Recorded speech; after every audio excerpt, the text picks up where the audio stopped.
Awal mula kisah daripada Muhammad Rizal, 22 tahun, asal kampung Gogo, Padang Tiji ini adalah kejadiannya pada bulan November 2024. Dia berangkat ke Kamboja dan ibunya sangat resah pada waktu itu, sehingga pada November saja itu ibunya sudah menerima telepon dari pihak perusahaan yang ada di sana dengan meminta tebusan sebesar 35 juta.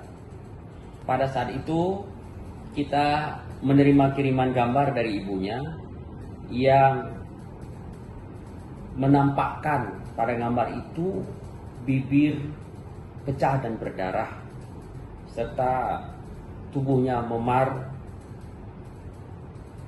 Nampak sekali bekas penyiksaan berat, dan di situ di video itu dia menangis, dan hati saya merasa sedih dan terenyuh dengan kondisi itu. Maka saya lakukan koordinasi lagi dengan kedutaan yang ada di Kamboja. Lalu kita melakukan koordinasi, melakukan mapping kembali di mana sebenarnya kondisi itu. Pada saat itu HP-nya rupanya dimatikan, rupanya dijual lagi dia ke tempat lain, ya. Karena juga ketahuan pada saat itu mereka sudah melapor ke KBRI dan sudah melapor ke kita. Jadi ini tidak nyaman bagi mereka. Nah, selanjutnya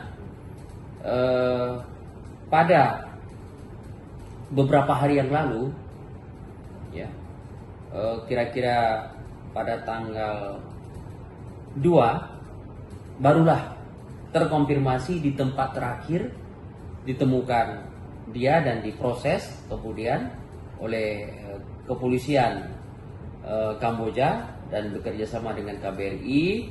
Kita koordinasi pada waktu itu sehingga tadi malam alhamdulillah Muhammad Rizal bisa kita pulangkan dengan selamat. Yang perlu diketahui bahwa pekerjaan yang disodorkan kepada Muhammad Rizal ini adalah pekerjaan scammer, yaitu menipu. Menipu itu dengan membobol rekening, berpindah dana dari rekening nasabah kepada perusahaan. Dan ini pekerjaan yang jahat tentunya. Dan Muhammad Rizal ini tidak mencapai target apa yang ditetapkan oleh perusahaan, maka mereka melakukan penyiksaan kepada Muhammad Rizal ini.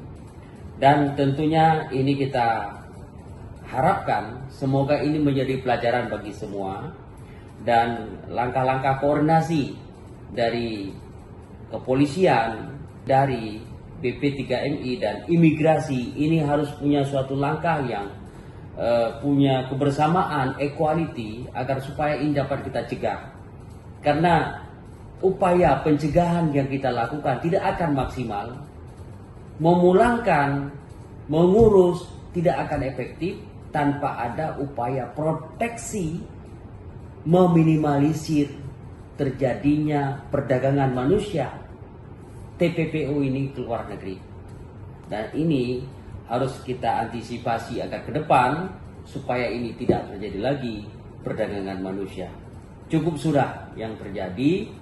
Dan ke depan kita berharap semua kita, masyarakat, tokoh-tokoh masyarakat, orang tua sudah mulai mendidik anaknya untuk yang lebih baik. Jangan berangkat ke luar negeri tanpa ada unsur yang jelas, izin yang jelas, dan adanya kolerasi informasi antara BP3MI dan Dinas Tenaga Kerja. Itu yang penting, legalitas untuk berangkat ke luar negeri.